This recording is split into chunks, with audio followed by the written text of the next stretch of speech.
नमस्कार, India voice पर स्वागत है आपका। मैं हूं आपके साथ प्रियंका मिश्रा। बुलेटिन की करेंगे शुरुआत। सीधे आपको लिए चलते हैं मध्य प्रदेश के मुरैना, जहां पर प्रधानमंत्री नरेंद्र मोदी पहुंचे हैं। जनता को संबोधित करेंगे कुछ ही देर में। तो तस्वीरें आप देख पा रहे हैं मुरैना से प्रधानमंत्री नरेंद्र मोदी की तस्वीर। बदल रहे हैं। यहां लेदर पार्क भी विकसित किया जा रहा है। हमारे साथी ज्योतिरादित्य सिंधिया जी चाल चलने लगे हैं। कांग्रेस की चली तो यहां मध्य प्रदेश में जो हमारे कुशवाहा भाई बहन हैं, गुर्जर भाई बहन है, यादव भाई बहन है, गडरिया भाई बहन है, धाकड़ प्रजापति समाज हो, ऐसे सब समाज को जो आरक्षण मिलता है, जैसे हमारे यहां कुमार, तेली, माझी, नाई, सुनार समाज, ऐसे समाजों को जो आरक्षण मिलता है,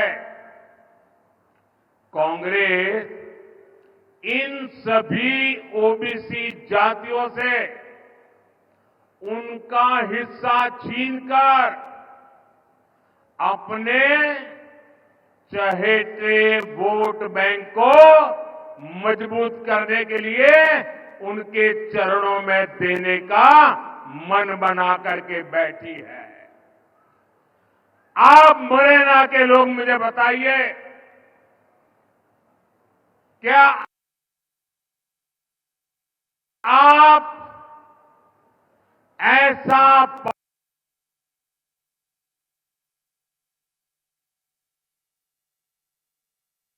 पाप होने देंगे?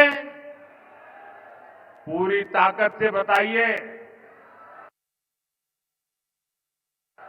उनको जरा डर लगे ऐसा करिए।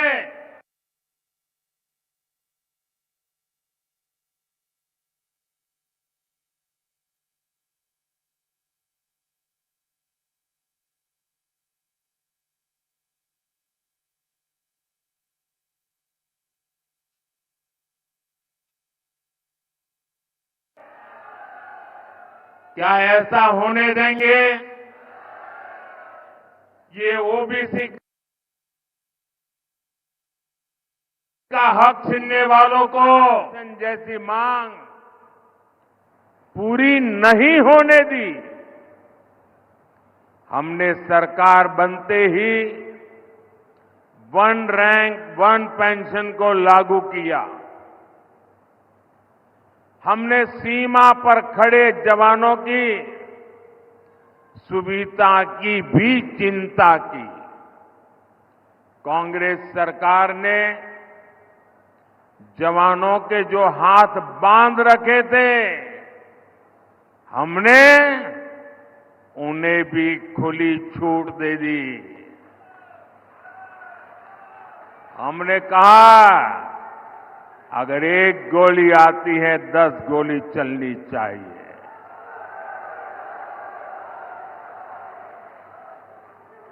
अगर एक गोला फेंकते हैं तो 10 तोपें चल जानी चाहिए। भाई और बहनों, आज हम देश में लाखों स्वयं सहायता समूहों के जरिए महिलाओं की मदद कर रहे हैं। मोदी ने गांव-गांव में शौचालय बनाकर माताओं बहनों के सम्मान की रक्षा की। अब अगले 5 वर्षों के लिए मोदी ने 3 करोड़ महिलाओं को लखपति दीदी बनाने की गारंटी दी है।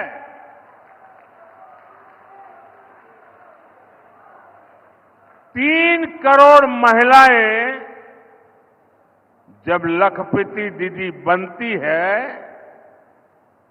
तो उस परिवार की, उस गांव की सारी अर्थव्यवस्था तेज गति से दौड़ने लग जाती है। साथियों, आप सब जानते हैं, आजादी के समय कांग्रेस ने धर्म के नाम पर देश का विभाजन स्वीकार किया था। मां भारती के हाथों की जंजीरें काटने के बजाय कांग्रेस ने मां भारती की भुजाएं ही काट दी थी, देश के टुकड़े कर दिए थे। लेकिन कांग्रेस सुधरने को तैयार नहीं है। कांग्रेस को लगता है यही उसके फायदे का रास्ता है, यही उसके फायदे के लिए सरल रास्ता है। आज एक बार फिर कांग्रेस कुर्सी के लिए छटपटा रही है और कुर्सी पाने के लिए भांति भांति के खेल खेल रही है। देश के कोटि कोटि नागरिकों के आंखों में धूल झोंककर सत्ता हथियाने के लिए आपके भविष्य को बर्बाद करने पर तुली हुई है। ये लोग फिर से धार्मिक तुष्टीकरण को मोहरा बना रहे हैं। साथियों, कर्नाटका में कांग्रेस सरकार का राज है और उन्होंने क्या पाप किया है, आप हैरान हो जाओगे। मुझे बताइए कि आपके गांव में कोई आकर के कह दे कि भाई इस गांव में सारे के सारे लोग अब ये नहीं ये हो गए, तो आपको मंजूर होगा क्या? कांग्रेस सरकार ने कर्नाटका में जितने भी मुस्लिम समाज के लोग हैं, उच्च वर्ग के होंगे, धनी होंगे, व्यापारी होंगे, उद्योगपति होंगे, न्यायमूर्ति होंगे, कोई भी होंगे, बस सिर्फ वो मुसलमान होना चाहिए। अगर वो मुसलमान है तो उन्होंने रातों रात एक कागज निकालकर हस्ताक्षर करके उन सबको ओबीसी घोषित कर दिया। अभी ओबीसी घोषित कर दिया तो बहुत बड़ा तूफान हो गया। यानी वहां कांग्रेस ने शिक्षा और सरकारी नौकरी में पहले जिन ओबीसी लोगों को आरक्षण मिलता था, उस ओबीसी समाज में इतने सारे नए डाल दिए कि ओबीसी समाज को जो आरक्षण मिलता था वो उनसे छीन लिया, चोरी छुपी से छीन लिया। और जो मुसलमानों को नया ओबीसी बना दिया था, गैर कानूनी तरीके से बना दिया था, संविधान के विपरीत बना दिया था, बाबा साहब आंबेडकर की भावना के विरुद्ध बना दिया था, उस मुस्लिम समाज को ओबीसी को जो मिलता था वो लूट करके उनको दे दिया। आप सबको मालूम है, जब देश का संविधान बना महीनों तक माथापच्ची हुई, चर्चाएं हुई, देश के गणमान्य लोगों ने चर्चाएं की। बाबा साहब आम्बेडकर में उन चर्चाओं के आधार पर संविधान को लिखा गया और सबने सोच समझ करके तय किया कि देश की एकता अखंडता के लिए देश का संविधान किसी भी सूरत में। तो आप मुरैना से सुन पा रहे थे प्रधानमंत्री नरेंद्र मोदी को जनसभा को संबोधित कर रहे थे। और इसके बाद बात करेंगे अगली खबर को लेकर। कन्नौज से बड़ी खबर सामने आ रही है। आज नामांकन दाखिल करेंगे अखिलेश यादव। कुछ ही देर में नामांकन के लिए पहुंचेंगे अखिलेश। कन्नौज सीट से नामांकन करेंगे सपा प्रमुख। कन्नौज सीट से नामांकन करेंगे सपा प्रमुख। सपा अध्यक्ष ने किया आधिकारिक रूप से ऐलान। तो कन्नौज से इस वक्त की अहम जानकारी निकलकर सामने आ रही है। लगातार कन्नौज सीट पर पिछले एक दिन से सस्पेंस बरकरार था, लेकिन कल शाम राम गोपाल वर्मा के बयान के बाद और इसके बाद अब आधिकारिक रूप से सपा सुप्रीमो के ऐलान के बाद ये साफ हो चुका है। कुछ ही देर में नामांकन के लिए अखिलेश यादव कन्नौज पहुंचने वाले। समाजवादी पार्टी ने समाजवादी पार्टी के कार्यालय को बेहद खूबसूरत तरीके से सजाया है अखिलेश के स्वागत में। और इसके साथ ही साथ कन्नौज, जहां से अखिलेश यादव ने अपनी राजनीतिक यात्रा की शुरुआत की, समाजवादी पार्टी के कार्यकर्ताओं में उत्साह दुगना देखने को मिल रहा है। तो कन्नौज से इस वक्त की अहम जानकारी। अब से कुछ ही देर में अखिलेश यादव नामांकन के लिए पहुंचेंगे कन्नौज।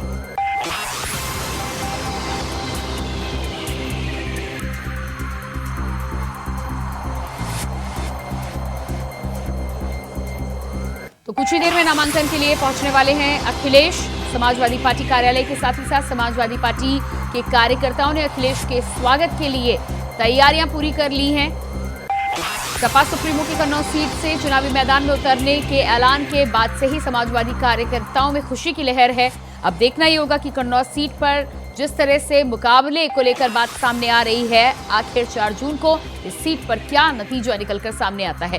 क्या अखिलेश एक बार फिर से समाजवादी पार्टी के खाते में ये सीट ला पाते हैं, या फिर जिस तरह से बीजेपी के सांसद सुब्रत पाठक चुनौती देते हुए नजर आ रहे हैं लगातार, ऐसे में भारतीय जनता पार्टी और सपा के बीच में कांटे की टक्कर देखने को मिलती है।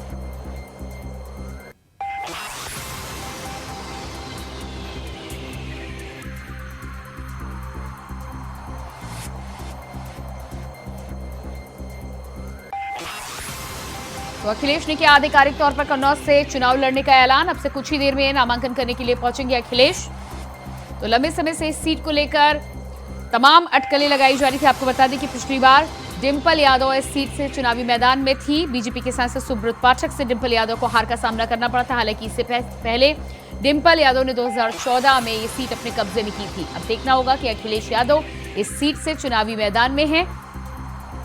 समाजवादी पार्टी एक बार फिर से अपना गढ़ बचाने में कामयाब होती है, या फिर भारतीय जनता पार्टी अपनी सेंधमारी करने में कामयाब होती है। ये आने वाला वक्त बताएगा।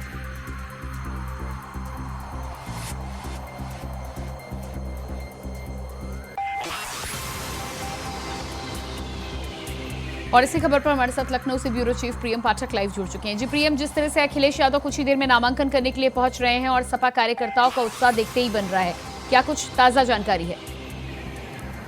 बिल्कुल प्रियंका, देखिए लंबे समय से अटकलें चल रही थी और कन्नौज सीट को लेकर चर्चा लगातार बरकरार थी कि आखिर इस सीट से समाजवादी पार्टी किसको बतौर प्रत्याशी उतारेगी और क्या लोकसभा का चुनाव खुद अखिलेश यादव लड़ेंगे या फिर नहीं लड़ेंगे। क्योंकि इससे पहले आप देखिए तो 2019 में उन्होंने आजमगढ़ से लोकसभा का चुनाव लड़ा था, जीते भी थे।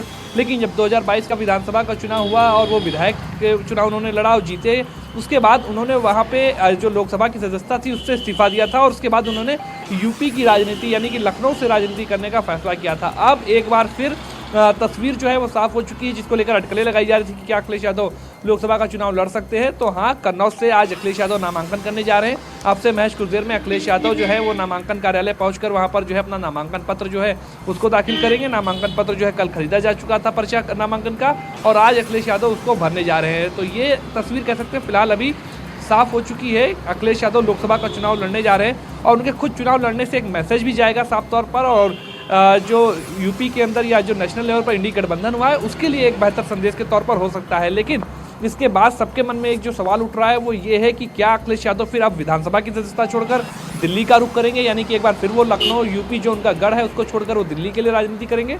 तो ये सवाल जरूर अभी फिलहाल बरकरार है, लेकिन कह सकते हैं कि आज अखिलेश यादव कन्नौज से जो है अपना नामांकन दाखिल करने जा रहे हैं। कन्नौज से यानी कि वो लोकसभा का चुनाव लड़ेंगे।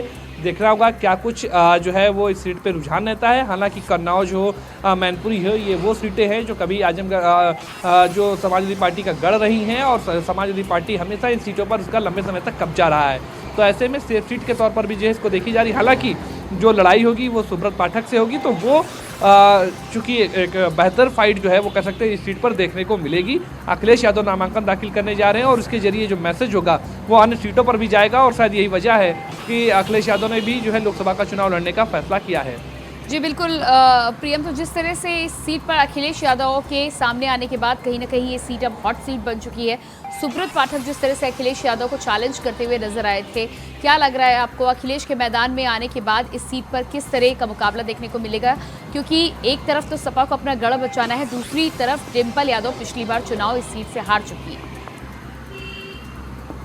बिल्कुल, देखिए डिम्पल यादव ने पिछले बार यहाँ से चुनाव लड़ा था, लेकिन जो नतीजे आए थे वो उनके समर्थन में नहीं आए थे और बीजेपी से जो सांसद वहाँ पर चुने गए थे वो थे सुब्रत पाठक। और कहीं ना कहीं इस वजह से बीजेपी का भी मनोबल बढ़ा हुआ है और इस बार भी बीजेपी साफ तौर पर समाजवादी पार्टी को चैलेंज देती हुई नजर आई। सुब्रत पाठक ने कई बार कहा कि अखिलेश यादव को खुद आकर यहाँ से चुनाव लड़ना चाहिए। तो अब अखिलेश यादव जब इस मैदान पर उतरे हैं तो जो यादव का गढ़ कहा जाता रहा है, ये सीटें मैनपुरी, इटावा और ये कन्नौज की सीटें जो क्षेत्र ये रहा है, तो अब देखना होगा कि इस बार क्या कुछ नतीजे रहेंगे। अखिलेश यादव के चुनाव लड़ने के बाद काफ़ी चर्चा में ये सीट जो है वो अब आ चुकी है और कह सकते हैं हॉट सीट के तौर पर जो है इस सीट को देखा जा रहा है। हालांकि पहले से भी इन सीटों को लेकर चर्चा थी, मैनपुरी हो चाहे फिर कन्नौज है, ये वो सीटें हैं जिनको लेकर हमेशा लोगों की निगाहें रहती हैं कि आखिर यहाँ से क्या कुछ रिजल्ट आएंगे। चूंकि समाजवादी पार्टी और यादव परिवार का जो गढ़ कह सकते हैं वो इन सीटों से ताल्लुकात रखता रहा है। तो ऐसे में अब अखिलेश यादव ने एक बार फिर जो है यहाँ से चुनाव लड़ने का फैसला किया है। तो फाइट वाकई में जो है वो बहुत दिलचस्प होने वाली है। सुब्रत पाठक भी मजबूत कैंडिडेट के तौर पर है। 2019 में उन्होंने डिम्पल यादव को हराया था, तो कहीं ना कहीं उनका भी मनोबल बढ़ा हुआ है, पार्टी का मनोबल बढ़ा हुआ है और जिस तरीके से पार्टी ने तैयारी करी है उस लिहाज पर उनका दावा है कि इस सीट को इस बार वो फिर जीतेंगे। और अखिलेश यादव ने चूंकि चुनाव लड़ने का फैसला किया है तो सीट काफी चर्चा में रहने वाली है और सबकी निगाहें होंगी कि आखिर इस सीट पर नतीजे क्या आते हैं। जी बिल्कुल प्रियम, आप बने रहिएगा हमारे साथ। तो अखिलेश यादव अब से कुछ ही देर में नामांकन भरने के लिए पहुंचेंगे कन्नौज।